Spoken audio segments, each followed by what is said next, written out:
Hello 12th class. चलिए अब हम स्टार्ट करते हैं 4th चैप्टर ऑर्गेनिक केमिस्ट्री का, जिसे हम बोलते हैं अमाइंस। और अमाइंस बेसिकली क्या होते हैं? अमाइंस एल्काइल और अराइल डेरिवेटिव्स ऑफ अमोनिया होते हैं। मतलब अमोनिया का फॉर्मूला आप जानते हैं NH3, तो ये N के अराउंड 3 H और एक लोन पेयर है, ये अमोनिया है। अब अगर हम अमोनिया के एक हाइड्रोजन को R से रिप्लेस कर दें, ठीक है, तो ये बन जाएगा, क्योंकि एक H रिप्लेस हुआ है तो इसे बोलेंगे 1 डिग्री अमाइन, ठीक है। अगर हम अमोनिया के NH3 के 2 हाइड्रोजन R से रिप्लेस कर दें, R यानी कैसी भी कार्बन चेन, तो ये बन जाएगा 2 डिग्री अमाइन।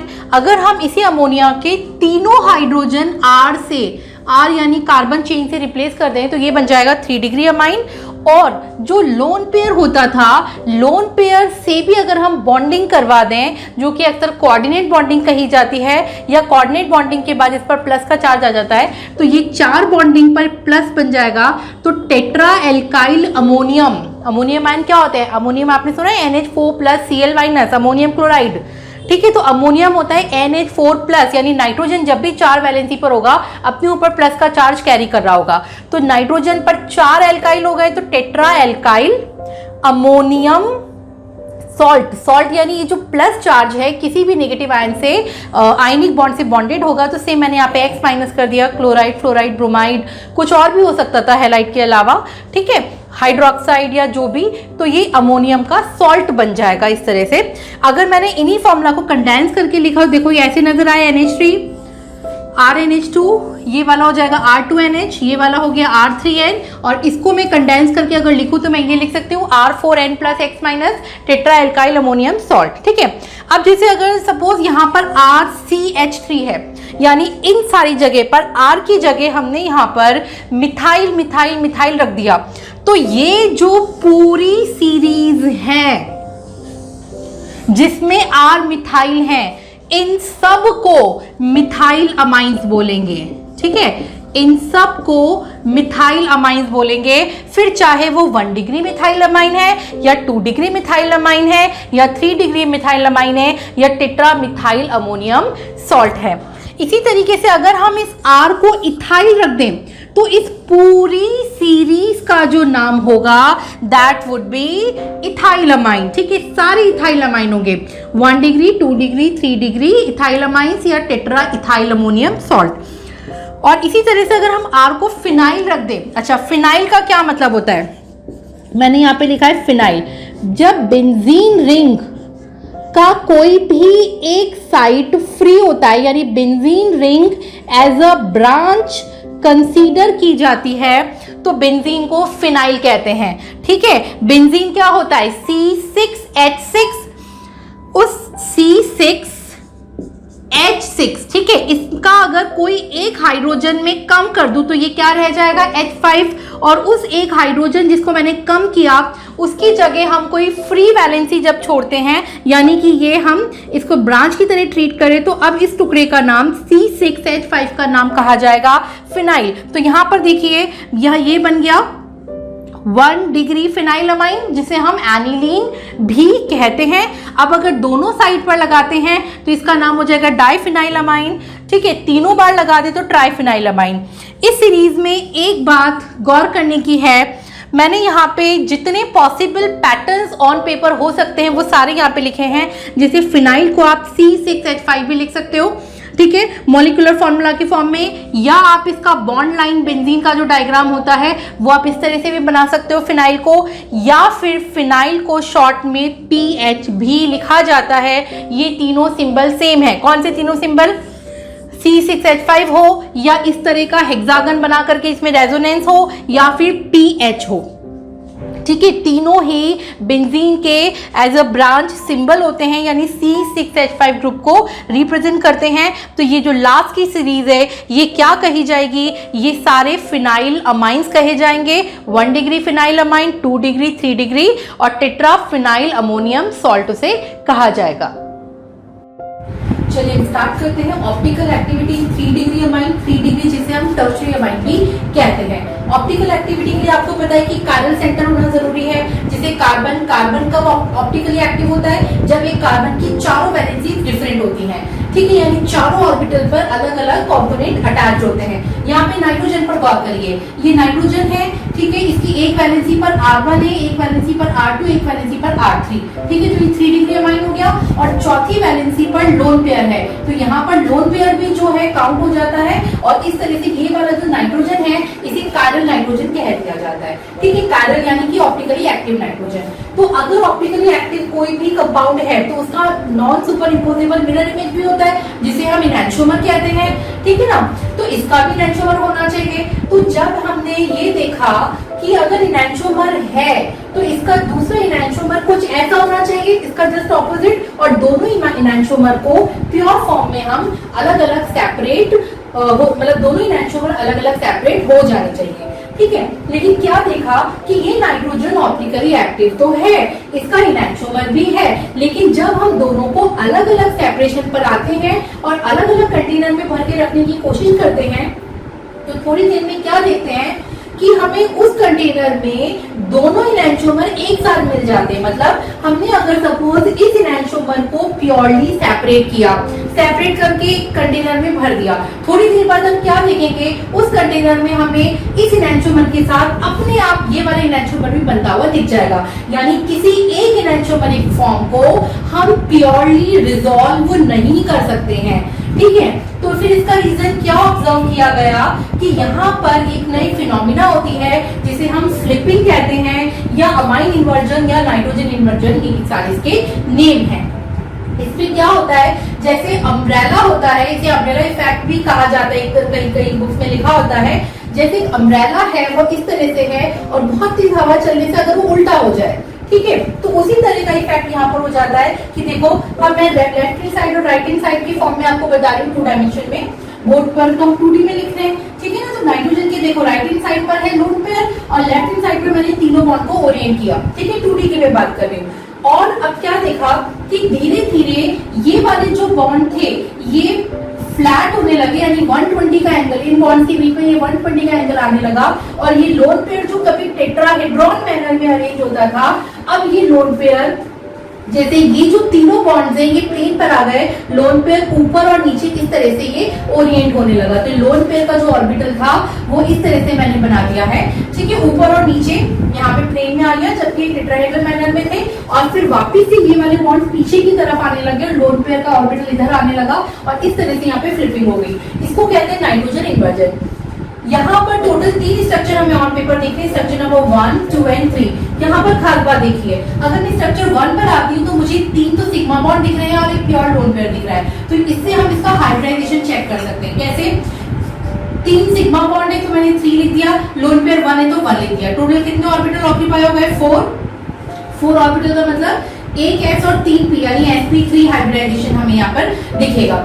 इधर देखिए, जब ये इन्वर्जन हो रहा था तो ये जो सेकेंड वाली स्टेट है ये ट्रांजिशन स्टेट है, ये ट्रांजिशन स्टेट है, यानी लोन पेयर का जो क्लाउड है वो इस तरह से बढ़ गया, ठीक है। अब यहाँ पर प्योरली हमें 3 सिग्मा बॉन्ड दिख रहे हैं, लेकिन क्योंकि लोन पेयर जो है 2 डिफरेंट ऑर्बिटल्स के अंदर बढ़ गया है तो वो प्योर 1 लोन पेयर हम पूरी तरह से उस क्लाउड को नहीं कह सकते, इसलिए मैंने यहाँ पे लोन पेयर लिखा है 0। तो कंप्लीटली सिर्फ 3 सिग्मा बॉन्ड, यानी ये और ये 3 सिग्मा बॉन्ड काउंट होंगे। तो अब हाइब्रिडाइजेशन sp2 कहा जाएगा। और जब ये फ्लिपिंग कंप्लीट होगी, ठीक है, लोन पेयर फिर से अपने ऑर्बिटल में आ जाएगा और चौथे ऑर्बिटल पर ये जो बॉन्ड दिख रहे हैं हमें, तो अब क्या होगा कि यहाँ पे 3 सिग्मा बॉन्ड और एक कंप्लीट लोन पेयर हमें दिख रहा है। इन टोटल 4 ऑर्बिटल हो गए, तो sp3 हाइब्रिडाइजेशन यहाँ पर नजर आएगा। इस केस में जो शेप होता है ये पिरामिडल शेप कहते हैं, ये भी पिरामिडल है, लेकिन जो ये होता है ये प्लेनर है, तो इसे प्लेनर ट्रायंगुलर शेप हम कहते हैं। ये जो कहानी चल रही होती है ये रिवर्सिबिलिटी पर चल रही होती है, यानी रिवर्सिबली ये आपस में एक दूसरे में इंटर कन्वर्ट हो रहे होते हैं और स्ट्रक्चर 1 और 3 आपस में बहुत ही रैपिडली इंटर कन्वर्ट हो रहे होते हैं वाया दिस ट्रांजिशन स्टेट, ठीक है। और इस इंटर कन्वर्जन की एनर्जी बहुत ही कम होती है, इतनी एनर्जी ऑर्डिनरी रूम कंडीशन के टेम्परेचर पर भी मिल जाती है। तो ये इन्वर्जन हमें ऑर्डिनरी कंडीशन में इजीली देखने को मिलता है। और यही वजह है कि स्ट्रक्चर 1 और 3 को हम प्योरली सेपरेट नहीं कर सकते हैं, हमें हमेशा इनका मिक्सचर मिलेगा।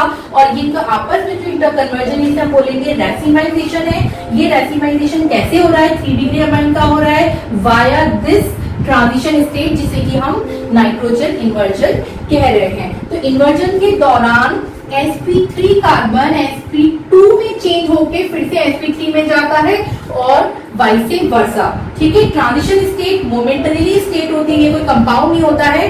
ठीक है, ट्रांजिशन स्टेट को कैसे दिखाया जाता है कि जैसे कोई पिक्चर अगर हम बहुत स्लो मोशन में देख रहे हैं तो स्लो मोशन को आप इस तरह से देखिए, कोई भाग रहा है, ठीक है, और बहुत स्लोली चल रहा है तो बहुत स्लो चलाया जाएगा पिक्चर को, वो ट्रांजिशन स्टेट कही जाएगी। तो ये हम स्लो मोशन में देख रहे हैं, ये वो स्टेप है। मेनली जो मीनिंगफुल कंपाउंड है वो फर्स्ट एंड थर्ड स्ट्रक्चर है। ठीक है, तो इस कहानी को आप बोलते हैं नाइट्रोजन इन्वर्जन। लेकिन यहाँ पर ऑप्टिकल एक्टिविटी ऑब्जर्व करने के लिए क्या इंपॉर्टेंट है? नाइट्रोजन की R1, R2, R3 ये जो तीनों वैलेंसीज हैं ये हमेशा डिफरेंट होनी चाहिए। कोई एक वैलेंसी पे अगर रिपीट हो गई तो आप ये वाली कहानी वहां पर ऑब्जर्व नहीं कर सकते। चलिए, तो इसमें 3 डिग्री अमाइन में जो ऑप्टिकल एक्टिविटीज के बारे में स्टेटमेंट मैं आपको दे देती हूँ। Optically active tertiary amines can not B resolved, we will get only racemic mixture of both enantiomeric forms which can interconvert rapidly into each other। यानी जो फर्स्ट एंड थर्ड स्ट्रक्चर है enantiomers है, हम उन दोनों को प्योर फॉर्म में separately या अलग अलग हम नहीं ले सकते, उनका मिक्सचर ही हमें मिलेगा हमेशा रैसिमिक मिक्सचर। क्यों मिलेगा? क्योंकि वो आपस में रैपिडली इंटरकन्वर्ट हो रहे थे। अब हम बात करते हैं कि अगर ऑप्टिकल एक्टिविटी उस नाइट्रोजन पर है जिस पर 4 वैलेंसी है, यानी कि टेट्रा एल्काइल अमोनियम सॉल्ट, वो भी कब? जब वो ऑप्टिकली एक्टिव सॉल्ट हो तब। जैसे इस नाइट्रोजन पर देखिए, इस नाइट्रोजन ने 4 सिग्मा बॉन्ड बना रखे, ठीक है, और प्लस चार्ज, यानी अमोनियम सॉल्ट है टेट्रा एल्काइल। क्योंकि इसकी चारों वैलेंसीज डिफरेंट हैं, R1, R2, R3, R4, तो इस वजह से ये नाइट्रोजन क्या है? ऑप्टिकली एक्टिव है। बिल्कुल उसी तरीके से जैसे कार्बन की चारों वैलेंसीज पर हम 4 डिफरेंट जो है ग्रुप्स हम अटैच कर दें तो वो ऑप्टिकली एक्टिव कहा जाता है, ऐसे ये नाइट्रोजन भी ऑप्टिकली एक्टिव है। तो इसका मिरर इमेज ये बनेगा। इन दोनों मिरर इमेजेस का आपस में 3 डिग्री अमाइन की तरह इंटरकन्वर्जन नहीं होता है। रीजन, वो जो ऊपर नाइट्रोजन फ्लिपिंग होता था या नाइट्रोजन इन्वर्जन होता था वो नाइट्रोजन पर लोन पेयर की अवेलेबिलिटी की वजह से होता था, और टेट्रा एल्काइल अमोनियम सॉल्ट में क्योंकि लोन पेयर ही नहीं है तो ये दोनों आपस में इक्विलिब्रियम पर इंटर कन्वर्ट नहीं होंगे, यानी because it has no lone pair so no nitrogen inversion is there. ठीक है, नाइट्रोजन पर लोन पेयर नहीं है इसलिए यहाँ पे फ्लिपिंग या इन्वर्जन का फिनोमिना नहीं होता है। और जब इन्वर्जन नहीं होता तो हम इन दोनों इनैंशियोमेरिक फॉर्म को अलग अलग प्योर फॉर्म में सेपरेटली रिजॉल्व कर सकते हैं। तो these enantiomers can be resolved very easily.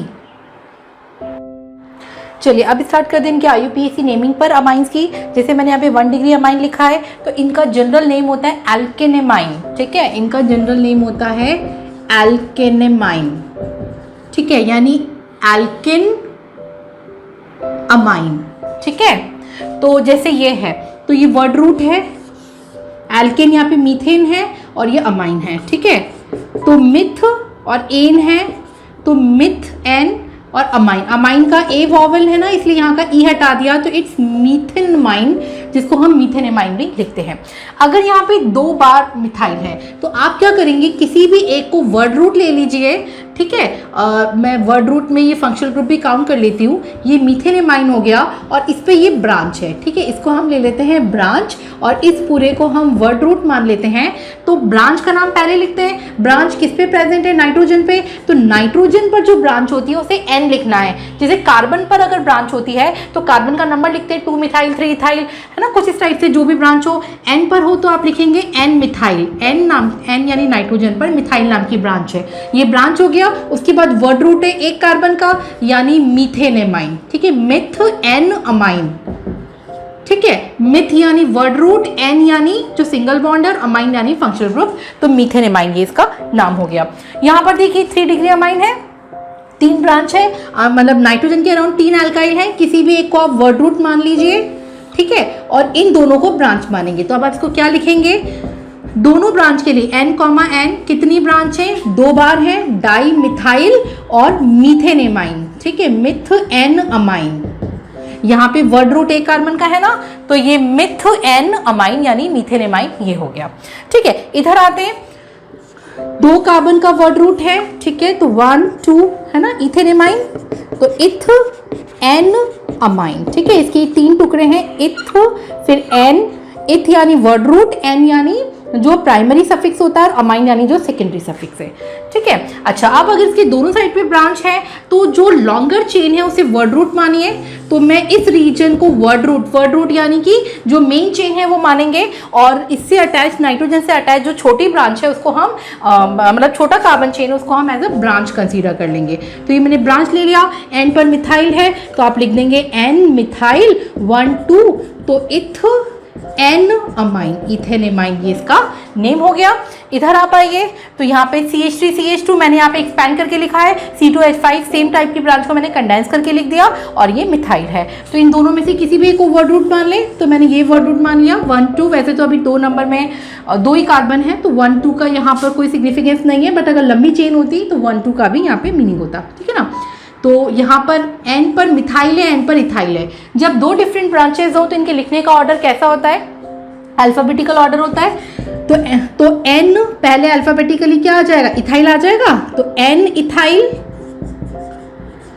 ठीक है, फिर N मिथाइल, फिर वर्ड रूट 2 कार्बन का इथ, N सिंगल बॉन्ड है N, और इथ N अमाइन, ठीक है। तो इस तरह से ये इसका नेम हो जाएगा इथेनेमाइन। यहाँ पर प्रोपेनेमाइन है, ठीक है, ये मेन चेन हो गई, ठीक है, और NH2 यहाँ पे जुड़ा है। तो आप यहाँ पे एक चीज़ देखिए 1 2 3, अब लॉन्गर चेन है तो इसमें सेकंड पोजीशन पर भी NH2 हो सकता था, ठीक है। देखिए NH2 ऐसा फंक्शनल ग्रुप है जिसका अपना कोई कार्बन नहीं है, जैसे अल्कोहल में OH का होता है। तो जिस फंक्शनल ग्रुप का अपना कोई कार्बन नहीं होता वो फंक्शनल ग्रुप पहले नंबर पर भी आ सकता है, चेन में दूसरे नंबर पर भी आ सकता है। तो आप वर्ड रूट का नाम लिखेंगे प्रोप एन यानी सारे सिंगल बॉन्ड, ठीक है, प्रोपेन, फिर 1 अमाइन, यानी कि अगर ये NH2 सेंट्रल कार्बन पे होता तो यहाँ पे 2 अमाइन भी बन सकता था, ठीक है।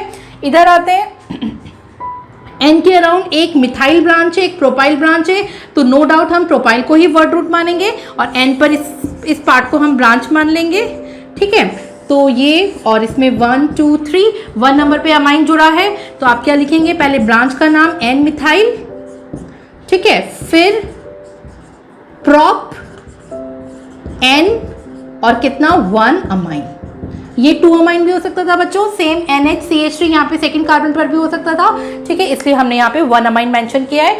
2 होता तो हम यहाँ पे 2 अमाइन लिख रहे होते, ठीक है। यहाँ पर देखिए लॉन्गेस्ट चेन है।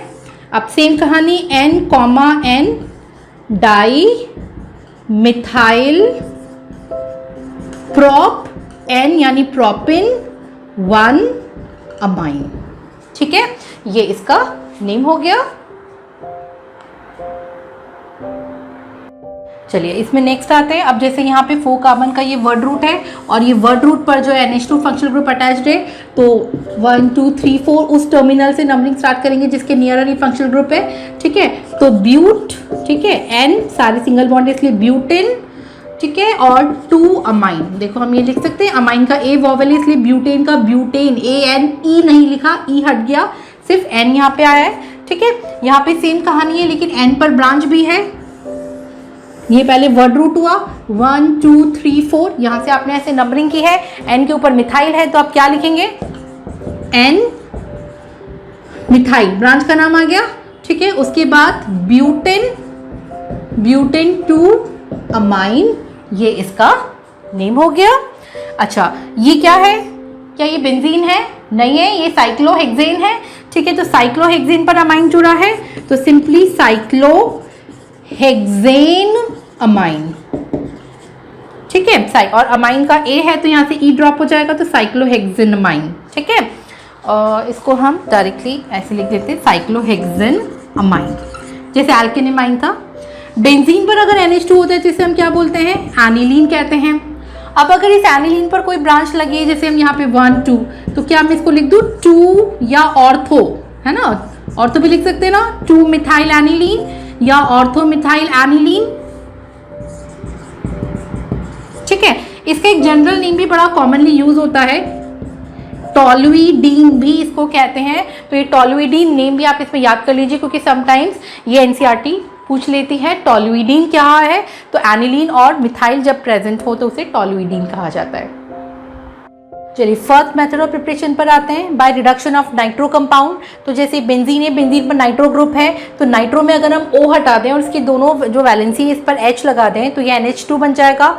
ठीक है, तो ये रिडक्शन हो गया। रिडक्शन के लिए हमें क्या डालते हैं, रिड्यूसिंग एजेंट डालते हैं। रिड्यूसिंग एजेंट यहाँ पे 3 डाले जा सकते हैं, हाइड्रोजन या पैलेडियम, मतलब हाइड्रोजन मेटल, या टिन प्लस HCl या आयरन प्लस HCl। यहाँ पे मैंने तीनों के बीच में और मेंशन किया है, और का मतलब इन तीनों में से कोई एक आप डालेंगे तो ये कहानी हो जाएगी और NO2 ग्रुप रिड्यूस होकर NH2 में कन्वर्ट हो जाएगा। लेकिन इन सब में जो Fe प्लस HCl का कॉम्बिनेशन है वो प्रेफर्ड है। वो इसलिए प्रेफर किया जाता है क्योंकि जब FeHCl यहाँ पर रिड्यूस कर रहा होता है तो FeCl2 फॉर्म होता है which gets hydrolyse to release HCl। ये जो FeCl2 as a side product बनता है ये पानी के साथ हाइड्रोलाइज होकर के HCl को फिर से जनरेट कर देगा, और जो HCl जनरेट होगा वो रीयूज हो जाएगा यहाँ पर। ठीक है, इस कॉम्बिनेशन में HCl जरूरी है। तो thus only small amount of HCl is required to initiate the reaction, क्योंकि ये जो HCl है FeCl2 में पहले FeHCl के साथ FeCl2 में कन्वर्ट होता है, फिर पानी के साथ वही FeCl2 HCl को रीफॉर्म कर देता है, तो वही HCl रीयूज हो जाता है। तो थोड़ी सी क्वांटिटी ऑफ HCl भी इस रिएक्शन को कराने के लिए सफिशिएंट है, इसलिए Fe प्लस HCl कमर्शियली ज़्यादा आप ही कह सकते हैं कि कॉस्ट वाइज कम कॉस्ट पर रिएक्शन हो जाता है, तो ज़्यादा इकोनॉमिक है और मोर कन्वीनियंट है।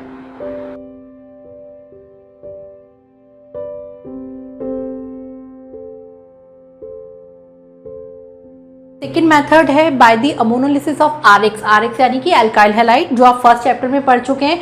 फर्स्ट चैप्टर में आपने एसएन रिएक्शन पढ़ा था हेलो एल्केन हेलो अरीन वाले चैप्टर में। ठीक है, उसमें अमोनिया के साथ में रिएक्शन था, तो सेम कहानी यहाँ पर हमने ये RX डाला है और इसको अमोनिया के साथ में हमने ट्रीट करवाया। तो क्या हुआ, H और X निकल जाएगा एज अ साइड प्रोडक्ट और RNH2 यानी 1 डिग्री अमाइन का फॉर्मेशन हो गया। ठीक है, ये क्या बन गया, दैट इज 1 डिग्री अमाइन। फिर आपने सेकेंड मोल हैलाइड का, इसी हैलाइड का RX का डाला 1 डिग्री अमाइन पर, फिर से एसएन रिएक्शन होगा, H और X निकल जाएगा, यहाँ पर 2 डिग्री अमाइन का फॉर्मेशन हो जाएगा। ठीक है, ये बन गया 2 डिग्री अमाइन। इस पर अगर आपने थर्ड मोल RX डाला फिर से HX निकल जाएगा और अब यहाँ पर 3 डिग्री अमाइन का फॉर्मेशन हो गया। और अगर आपने फिर से फोर्थ मोल RX भी डाल दिया तो यहाँ पे क्वाटरनरी सॉल्ट या टेट्रा एल्काइल अमोनियम सॉल्ट का फॉर्मेशन हो जाएगा। तो इस तरह से ये जो रिएक्शन है रिपीटेडली चलती जाएगी और हमें यूजुअली इस रिएक्शन में कोई एक प्योर कंपोनेंट ना मिलकर के मिक्सचर ऑफ द कंपाउंड मिलता है। ठीक है, तो यही इसका लिमिटेशन भी है कि we get mixture of 1 degree 2 degree and 3 degree amines along with quaternary salt. ये जो टेट्रा एल्काइल अमोनियम सॉल्ट है इसे ही, इसका प्लस चार्ज मैंने मेंशन किया है इसके ग्रुप के ब्रैकेट के ऊपर। ठीक है, इसे क्वाटरनरी सॉल्ट भी कहते हैं ना। तो ये सॉल्ट के साथ 3 डिग्री का अमाइन मिलते हैं, प्योर फॉर्म में कोई एक पर्टिकुलर अमाइन हमें नहीं मिलता है, इसलिए ये अच्छा मेथड नहीं माना जाता। दूसरी बात, ये जो रिएक्शन है ये एसिड रिएक्शन है और हेलो अरीन में आपने पढ़ा था, यानी अगर आप RX की जगह पर बेंजीन ले लें और आप ये एक्सपेक्ट करें कि यहाँ पर आप एनिलीन बना दें तो ये वाला रिएक्शन यहाँ पर नहीं होता है, क्योंकि बेंजीन में क्या होता है, पार्शियल डबल बॉन्ड कैरेक्टर होता है हाइड्रोजन और कार्बन के बीच में रेजोनेंस की वजह से। तो ये एरोमेटिक कंपाउंड जो है इस पर ये वाला रिएक्शन नहीं हो सकता, क्योंकि ये एसिड रिएक्शन है जो हेलो अरीन्स में ऑर्डिनरी कंडीशंस पर तो होती नहीं है, विग्रस कंडीशंस पर भी कुछ पर्टिकुलर केसेस में ही होती है। चलिए फिर थर्ड रिएक्शन है रिडक्शन ऑफ नाइट्राइल। नाइट्राइल यानी कि CN ग्रुप होता है, साइनाइड को नाइट्राइल कहते हैं IUPAC में, तो मैंने RCN लिखा है। और ये जो CN फंक्शनल ग्रुप है अगर हम इसे रिड्यूस कर दें तो ये बन जाता है CH2NH2 यानी कि अमाइन बन जाएगा। तो क्योंकि रिडक्शन हमें करना है तो यहाँ पे हम क्या डालेंगे, रिड्यूसिंग एजेंट। और यहाँ पर भी हम इस तरह से 3 रिड्यूसिंग एजेंट कॉम्बिनेशन यूज कर सकते हैं, इधर इनमें से कोई भी एक, जैसे H2 प्लस निकल या रैने निकल भी इसको कहते हैं, या तो ये या फिर सोडियम सामग्री यानी सोडियम अमलगम विद अल्कोहल या फिर लिथियम एल्यूमिनियम हाइड्राइड, इन तीनों में से कोई एक भी डालेंगे तो साइनाइड ग्रुप जो है CH2NH2 में रिड्यूस हो जाएगा।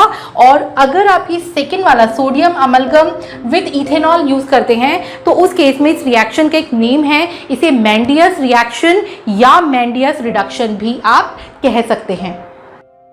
चलिए फोर्थ मेथड है रिडक्शन ऑफ अमाइड। अमाइड क्या होता है? RCONH2, CONH2 ये वाले फंक्शनल ग्रुप को हम अमाइड कहते हैं। और अमाइड में जो CO ग्रुप है इसे हमें रिड्यूस कराना है, इसे हमें CH2 में कन्वर्ट करना है, ठीक है। तो इससे अमाइन बन जाएगा। यहाँ पे lithium aluminium hydride as a reducing agent डाला जाता है। एक चीज़ यहाँ पे देखिए, इसके पहले जो मैंने रिएक्शन में लिथियम एल्यूमिनियम हाइड्राइड लिखा था वहाँ पे H2O+ नहीं लिखा था, लेकिन इसके साथ मैंने लिखा है। तो ऐसा है कि जब भी हम लिथियम एल्यूमिनियम हाइड्राइड यूज़ करते हैं लास्ट में हाइड्रोलिसिस ऑब्वियस होता है। अगर आप नहीं भी लिखेंगे तो भी ये ऑब्वियस माना जाएगा कि हाइड्रोलिसिस करवाया गया है, ठीक है। आप लिख भी सकते हैं, नहीं भी लिख सकते हैं, बस लिथियम एल्यूमिनियम हाइड्राइड लिखना ज़्यादा ज़रूरी है, ठीक है। तो CO ग्रुप CH2 में कन्वर्ट हो रहा है और इस तरह से ये अमाइड से अमाइन का फॉर्मेशन हो रहा है। एक और रिएक्शन है जो बहुत ही इंपॉर्टेंट है, हॉफमैन ब्रोमीमाइड डिग्रेडेशन। डिग्रेडेशन का मतलब क्या है? डिग्रेड होना। डिग्रेड क्या हो रही है? कार्बन चेन डिग्रेड हो रही है। कितने कार्बन से डिग्रेड हो रही है? 1 कार्बन से। यानी रिएक्टेंट में हमने जितने कार्बन लिए थे इस रिएक्शन के दौरान जो प्रोडक्ट बनेगा उसमें 1 कार्बन डिग्रेड हो जाएगा या कम हो जाएगा।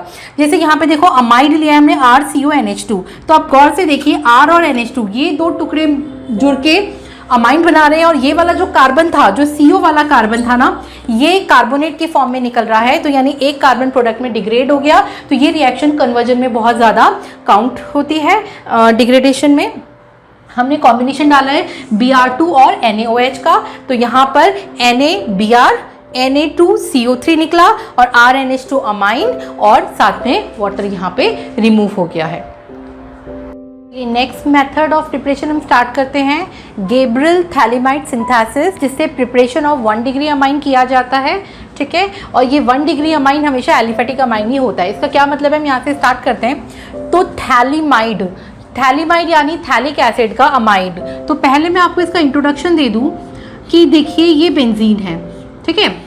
और बेंजीन की 2 एडजेसेंट पोजीशंस यानी ऑर्थो कॉर्नर पर जब 2 एसिटिक एसिड ग्रुप होते हैं तो इस मॉलिक्यूल का जनरल नेम होता है थैलिक एसिड। थैलिक एसिड में पीएच साइलेंट है, तो ये बन गया थैलिक एसिड। जब बेंजीन की 2 एडजेसेंट नेबर्स पर कार्बोक्सिलिक एसिड ग्रुप्स होते हैं तो आप इन्हें कहते हैं थैलिक एसिड, ठीक है। अच्छा, अब इस थैलिक एसिड की अमोनिया के साथ में रिएक्शन करा। अमोनिया क्या होता है? NH3 होता है। मैं अमोनिया को ऐसे लिख देती हूँ, ये मैंने अमोनिया के साथ रिएक्शन करवाया। रिएक्शन कराने पर आप क्या करो, यहाँ से एक पानी का मॉलिक्यूल हटा दो और यहाँ से पानी का मॉलिक्यूल हटा दो। तो अब थैलिक एसिड का जब नाइट्रोजन या अमोनिया के साथ में रिएक्शन होता है तो ये बन जाता है अमाइड, ठीक है। थैलिक एसिड का अमाइड देखो ऑन पेपर कैसे दिखेगा, ये CO ग्रुप है, इस CO को मैंने यहाँ पे लिख दिया, ये वाला भी नीचे वाला CO ग्रुप है, इसको भी यहाँ लिख दिया, और ये जो NH था ये NH इन दोनों के साथ में जुड़ गया, ठीक है। तो अब ये बना थैलिक एसिड का अमाइड, जिसे हम बोलते हैं थैलीमाइड, जिसे हम कहते हैं थैलीमाइड। तो अब ये रिएक्शन है गेब्रियल थैलेमाइड सिंथेसिस। तो जो रिएक्शन स्टार्ट होता है वो इस थैलीमाइड मॉलिक्यूल से स्टार्ट होता है। तो ये तो जस्ट मैंने आपको इंट्रो दिया था थैलीमाइड का। जो रिएक्शन है, प्रिपरेशन मेथड है, वो रिएक्शन अब स्टार्ट होगा। और अब कैसे स्टार्ट होगा, इसमें देखिए तो मैं थैलीमाइड लिख देती हूँ, ये मैंने लिख दिया थैलिक एसिड का अमाइड। अब इस थैलीमाइड की एक खास बात और देखते हैं, वो खास बात मैं आपको यहाँ पर बता देती हूँ। ऐसा है कि जो नाइट्रोजन है अपने आप में इलेक्ट्रोनेगेटिव एलिमेंट है। आपने सुना है कि जब भी कोई हाइड्रोजन किसी इलेक्ट्रोनेगेटिव एलिमेंट जैसे F, O या N से जुड़ा होता है तो वो जो हाइड्रोजन होता है वो एसिडिक होता है। क्यों होता है? क्योंकि ये जो नाइट्रोजन है ये क्या करेगा, अपनी इलेक्ट्रोनेगेटिविटी की वजह से हाइड्रोजन से इलेक्ट्रॉन खींचेगा और H पे प्लस चार्ज को इम्पार्ट कर देगा या जनरेट कर देगा, ठीक है। अब क्या था, इस नाइट्रोजन के नेबर में भी 2 CO ग्रुप थे और जो CO ग्रुप है ये बहुत ही स्ट्रॉन्ग विड्रॉइंग ग्रुप है, तो ये फर्दर नाइट्रोजन से और विड्रॉ कर रहा है। तो यानी कुल मिला के नाइट्रोजन खुद तो विड्रॉइंग है ही, उसके जो नेबर्स हैं वो भी बहुत स्ट्रांगली विड्रॉइंग है और दो साइड पर विड्रॉ हो रहा है। तो यानी इस पूरे विड्रॉइंग सिस्टम की वजह से ये जो हाइड्रोजन है वो अच्छा खासा एसिडिक हो जाता है। मतलब ऑर्गेनिक सिस्टम से जुड़ा होने के बावजूद भी ये एक एसिडिक हाइड्रोजन कहा जाता है। ठीक है, इसमें एसिडिक कैरेक्टर आ जाता है क्योंकि इसके नेबर में पूरा विड्रॉइंग सिस्टम अटैच्ड है जो कि इस इलेक्ट्रॉन को विड्रॉ कर रहा है। तो ये जो हाइड्रोजन है इस पे प्लस और नाइट्रोजन पे माइनस का चार्ज, मैं अभी पार्शियल लिख देती हूँ, ये आने लगता है। तो क्योंकि ये एसिडिक बनने लगता है तो ये बेस के साथ में रिएक्शन कर सकता है। तो इस थैलीमाइड की जो रिएक्शन होगी वो हम बेस के साथ कराते हैं। बताओ क्या रिएक्शन होगा बेस के साथ? एसिड और बेस से वाटर इन सॉल्ट बनते हैं, तो पहले वाटर हटा देते हैं। तो मैंने ये OH और ये H, ठीक है, ये H और ये OH यानी वाटर हटा दिया। अब क्या बचा? पोटेशियम। पोटेशियम नाइट्रोजन के माइनस टर्मिनल के साथ में जुड़ के सॉल्ट बना लेगा। तो ये देखिए ऐसा दिखेगा, ये बेंजीन है, C double bond O, C double bond O, N पर माइनस और K पर प्लस, यानी कि जो थैलीमाइड था उसका सॉल्ट बन गया। इस सॉल्ट का नाम हो जाएगा, K यहाँ पे जुड़ा है तो पोटेशियम थैलीमाइड। ठीक है, potassium phthalimide, it's potassium phthalimide. अच्छा, इस सॉल्ट में एक चीज गौर करिए, सॉल्ट मतलब N माइनस और K प्लस के बीच में आयनिक बॉन्ड है। आयनिक बॉन्ड है, शेयरिंग वाला बॉन्ड नहीं है। शेयरिंग के बॉन्ड का क्या मतलब है? अगर हम ऑन पेपर ये बॉन्ड लाइंस, ये ऐसी लाइंस बना देते हैं तो ठीक है, ऐसा बॉन्ड बना देते हैं तो ये लाइन डिनोट करती है कि शेयरिंग वाला बॉन्ड है। लेकिन अगर आयनिक बॉन्ड होता है तो उनके बीच में ये वाली लाइन नहीं बनती है, उनके बीच में सिंपली दो पोल्स प्लस और माइनस के आयंस लिखे जाते हैं। ठीक है, और हम इस तरह के आयनिक कंपाउंड को किसी भी सॉल्वेंट में डालें जो कि पोलर है तो ये दोनों पोल्स अलग हो जाएंगे, माइनस और प्लस आयंस फ्री हो जाएंगे। तो शॉर्टकट में मैं ये कहना चाहती हूँ कि यहाँ पे जो माइनस वाला टर्मिनल है हमें फिलहाल इसको फोकस करना है। तो यहाँ पर हमने एक एल्काइल हैलाइड डाला RX। ठीक है, अब आपने फर्स्ट चैप्टर में पढ़ा है हेलो एल्किन वाले चैप्टर में कि कोई भी नेगेटिव आयन यानी न्यूक्लियोफाइल अगर RX से इंटरेक्ट करता है तो एसिन रिएक्शन देता है। तो यहाँ पर जो N है, N पर देखो माइनस है, ये जो थैलीमाइड का जो N वाला टुकड़ा है इस पे माइनस चार्ज है, पोटेशियम प्लस अलग है। ठीक है, तो ये जो माइनस है ये वाला टुकड़ा एक न्यूक्लियोफाइल की तरह बिहेव करेगा और इस पर SN2 अटैक दे देगा। ये इस पर SN2 अटैक दे देगा। SN2 अटैक K और X तो निकल जाएगा एज अ साइड प्रोडक्ट और क्या बचेगा? इन दोनों को हम जोड़ते हैं तो बेंजीन, बेंजीन पर C डबल बॉन्ड O, यहाँ पर भी बेंजीन पर C double bond O, N और N में K हट के ये R लग जाएगा तो R। ठीक है, तो अब N पर R जुड़ गया तो इसका नाम हो जाएगा N alkyl phthalimide. Alkyl, methyl, ethyl, propyl, butyl कुछ भी हो सकता है ना। तो इसका नाम मैं यहाँ पर लिख देती हूँ, इट इज N। ठीक है, it's N alkyl phthalimide, it's N alkyl phthalimide. ठीक है, अच्छा अब क्या है कि अगर हम इस मॉलिक्यूल को हाइड्रोलाइज करवाएं और अगर इसमें हम चाहें तो थोड़ा सा बेस भी डाल सकते हैं, बेस मतलब NaOH या KOH या वाटर से भी, तो ये जो है बहुत इजीली हाइड्रोलाइज हो जाएगा और इस तरह से टूटेगा। ये बॉन्ड यहाँ से टूटेगा और ये वाला बॉन्ड यहाँ से टूटेगा। मैं अभी इस नेम को मिटा देती हूँ, ये बोर्ड पर भी विजिबल नहीं हो रहा है। ठीक है, मैं इसको अभी ऊपर लिख दूंगी और ये वाला बॉन्ड यहाँ से टूटेगा। इसकी ब्रेकिंग के टाइम वाटर कैसे ओरिएंट होगा? तो इस बॉन्ड के अराउंड HOH, वाटर यहाँ ओरिएंट हुआ, अगेन HOH। ठीक है, मतलब N की साइड H ओरिएंट होगा, CO की साइड OH ओरिएंट होगा। तो देखिए क्या बनेगा, R N और दोनों H इधर हैं तो RNH2, ये बन गया आपका 1 डिग्री अमाइन। और साथ में क्या बन गया? साथ में बन जाएगा बेंजीन। ठीक है, बेंजीन पर COOH, COOH यानी कि क्या बन गया? Phthalic acid. फिर थैलिक एसिड से इसी तरीके से फिर से थैलीमाइड बनाया जाएगा और रिएक्शन जो है वो चलता रहेगा। ठीक है, तो ये बन गया है थैलिक एसिड। मैं इसका नेम यहाँ पर मेंशन करती हूँ। ठीक है, ये बन गया है थैलिक एसिड और इसका नाम क्या था? N alkyl phthalimide. ठीक है, तो इस तरह से हमारा जो डिजायर्ड प्रोडक्ट है वो ये है RNH2 हमें बनाना था। एक बार फिर से देखिए, ये हमने थैलिक एसिड लिया है, थैलिक एसिड का अमोनिया के साथ रिएक्शन किया है तो हमने थैलीमाइड बनाया है। थैलीमाइड में नाइट्रोजन और उसके नेबर में दोनों अट्रैक्टिंग विड्रॉइंग ग्रुप है, EWG है, ठीक है, विड्रॉइंग को इलेक्ट्रॉन विड्रॉइंग ग्रुप हम कह सकते हैं। तो उसकी वजह से ये हाइड्रोजन एसिडिक हो गया है और इस थैलीमाइड के एसिडिक हाइड्रोजन की वजह से ये गैब्रियल थैलीमाइड सिंथेसिस पॉसिबल हुआ है। ठीक है, कैसे हुआ? तो रिएक्शन यहाँ से स्टार्ट होती है। हमने यहाँ पे थैलीमाइड लिया क्योंकि ये एसिडिक था, क्योंकि ये एसिड था, इसके अंदर हमने बेस डाला, एसिड बेस न्यूट्रलाइजेशन हुआ, वाटर एंड सॉल्ट बना। सॉल्ट का नाम पोटेशियम थैलीमाइड था। सॉल्ट सिंपली कैसे बना? N का H हटा और उसकी वैलेंसी पर K+ आ गया। ठीक है, फिर यहाँ जो N- था, इस पूरी एंटाइटी ने एक न्यूक्लियोफाइल का रोल प्ले किया और इस पर RX के ऊपर SN2 अटैक दिया। RX हमने डाला है यहाँ पर, ठीक है ना, RX हमने डाला है, N- ने SN2 अटैक दिया है और X रिमूव हो गया तो X और KX की फॉर्म में निकल गए और अब K वाली वैलेंसी पर R जुड़ गया। R के जुड़ते ही ये बन गया N-एल्काइल थैलीमाइड हो गया। फिर हमने हाइड्रोलिसिस कराया तो ये कार्बन नाइट्रोजन वाला जो बॉन्ड है दोनों साइड पर, कार्बन नाइट्रोजन मतलब CO और N वाला जो बॉन्ड है वो हाइड्रोलाइज होगा।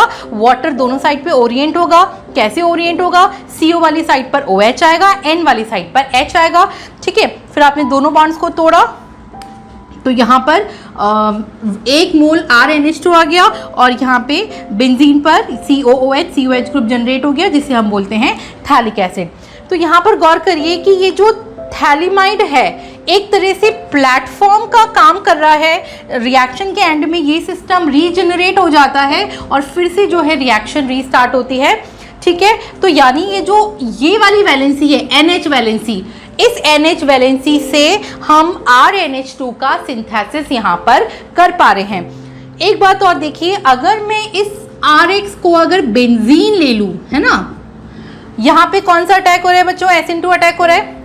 बेंजीन और हैलोजन में रेजोनेंस की वजह से पार्शियल डबल बॉन्ड कैरेक्टर होता है तो ये बॉन्ड तो स्टेबल होता है, इसलिए ये वाला जो SN2 अटैक है वो बेंजीन X के ऊपर यानी हेलोअरीन पर पॉसिबल नहीं हो सकता। इस वजह से यहाँ RNH2 तो बन सकता है लेकिन बेंजीन NH2 नहीं बन सकता।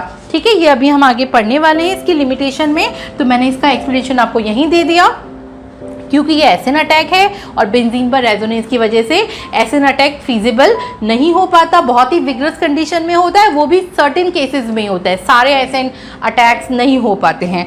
ठीक है ना, तो इसलिए यहाँ पे एनिलीन नहीं बन सकता, एरोमेटिक अमाइंस नहीं बन सकता, लेकिन एलिफेटिक अमाइंस जो हैं यहाँ पर इजीली सिंथेसिस हो सकते हैं। ठीक है, limitations of Gabriel phthalimide synthesis, और लिमिटेशन में है कि aromatic amines can not be prepared by this method because aryl halides do not undergo SN2 attack easily as they have stable carbon halogen bond having partial double bond character due to resonance. ठीक है, यानी ये benzene है, ये halogen है।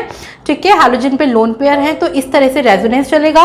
Resonance की वजह से यहाँ पे डबल बॉन्ड कैरेक्टर हुआ। ये तो मैंने रेजोनेंस के लुईस डायग्राम्स बनाए, ठीक है, लेकिन जब हम इसका रेजोनेंस हाइब्रिड ड्रॉ करेंगे तो यहाँ पे पार्शियल डबल बॉन्ड, ये तो प्योर डबल बॉन्ड दिख रहा है ना, partial double bond character appear होगा और उसकी वजह से बॉन्ड स्टेबल होगा। स्टेबल होगा तो इस बॉन्ड को तोड़ना मुश्किल है, इस SN2 अटैक से बॉन्ड नहीं टूट सकता। इस वजह से यहाँ पे बेंजीन पर हैलोजन की जगह पर अमाइन ग्रुप इंट्रोड्यूस नहीं हो सकता है बाय गैब्रियल थैलीमाइड synthesis।